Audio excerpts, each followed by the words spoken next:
It's Edna Wilson here, your hometown realtor. It's Hometown's Apple Pie with this week's Education Corner.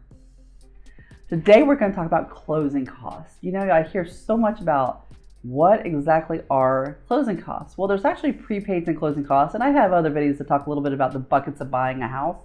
But I want to kind of explore who pays what closing costs. So right on the contract, right in the middle of the contract, it talks about all the closing costs that are there. So the seller and the buyer have closing costs. Now here in the state of Florida, typically the seller pays the real estate commissions, which usually makes the selling closing costs a little higher than the buyer's closing costs. Now sometimes just to get the deal done, the seller will actually pay some of the buyer's closing costs, which is fine if that's what the agreement is. So for instance, if the house is listed at $300,000 and the buyer asks you to pay $5,000 of their closing cost, the offer is really only $295. That's kind of the way that works.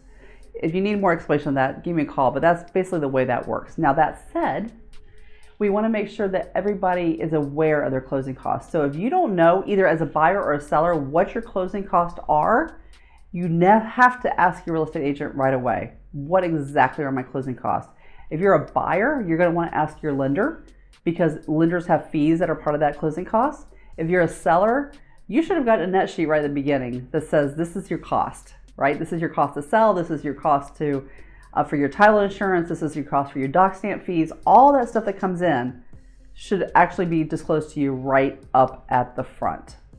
Well, I hope you find that helpful. If you have any questions about closing costs, give me a call.